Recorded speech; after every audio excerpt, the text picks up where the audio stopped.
আফসোস, দেশের একজন শীর্ষ আলেম এনায়েতুল্লাহ আব্বাসী সাহেব, তার মতো এত বড় আলেম কিভাবে এমন লাগামহীন এমন অবান্তর একটা বক্তব্য দিলেন। সত্যি এই বক্তব্যটা দেখার পর আমি দেখেছি অনেক আলেম ওলামারা প্রতিবাদ করেছেন। ভাইরা, আমি আগে আপনাদের আব্বাসী সাহেবের এই ছোট্ট ভিডিও ক্লিপটি দেখাই। আসুন আমরা ভিডিও ক্লিপটি দেখি। আফসোস, ওনার মতো একজন আলেম কেমনে কথাগুলো বললেন। আসুন দেখুন তিনি কি বলে। তোমাদের সন্দেহ আছে ইসলাম বিজয়ী হয়নি, আর আল্লাহ বলতেছেন ইসলাম বিজয়ী হয়ে গেছে। কথা বলেন, আল্লাহ কি বলছেন? ইসলাম বিজয় হয়ে গেছে, আর ওনারা বলতেছে আমাদেরকে ভোট দিলে ইসলাম বিজয় হবে। প্রিয় ভাইরা, আমরা যারা কিতাবের জ্ঞান, ইসলামের কোরআন সুন্নাহর জ্ঞান রাখি না, তারা আমরা অনেকে মনে করবো না উনি ঠিক বলেছে। আচ্ছা, ইসলাম যদি বিজয় হয়ে থাকে, উনি বললেন ইসলাম বিজয় হয়েছে।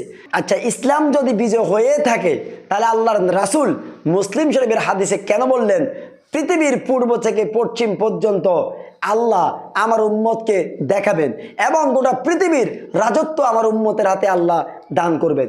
এখন আমার প্রশ্ন, গোটা পৃথিবীর রাজত্ব কি মুসলিম উম্মার হাতে আছে? আছে। এমনকি বাংলাদেশে যদি আমরা নামে মুসলমান, আমাদের দেশে কি কোরআনের শাসন কায়েম আছে? তাহলে ইসলাম বিজয় কিভাবে হলো? এখন দ্বিতীয় কথা হলো, আলেমরা কেন, ইসলামী দলগুলো কেন দিন বিজয়ের কথা বলে? আমি বিতর্কে যাব না। ইসলামী দল কারো সমস্যা থাকতে পারে, কোনো নেতার সমস্যা থাকতে পারে, কিন্তু ইসলামী দলগুলো কেন দিন বিজয়ের কথা বলে? কারণ সমাজে ইসলাম প্রতিষ্ঠা করা, দিন প্রতিষ্ঠা করা আল্লাহর হুকুম। আর দিন মানে শুধু নামাজ রোজা হজ জাকাত নয়।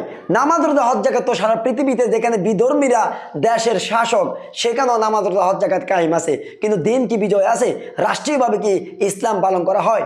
আর রাষ্ট্রীয়ভাবে যতদিন পর্যন্ত ইসলাম কায়েম করা না হবে, ততদিন পর্যন্ত আলেমরা অবশ্যই দিন বিজয়ের চেষ্টা করবে। কাজে দিন যদি বিজয় হয়ে যেত, তাহলে গোটা পৃথিবীতে এতগুলো মুসলিম দেশে কেন ইসলামী রাজনীতি করা হয়? কেন দিন বিজয়ের কথা হয়? প্রিয় ভাইরা, এখন দিন যদি বিজয় হয়ে থাকে, তাহলে আব্বাসী সাহেবের কাছে আমার প্রশ্ন, তিনি কেন মাঝে মাঝে খেলাফতের কথা বলেন?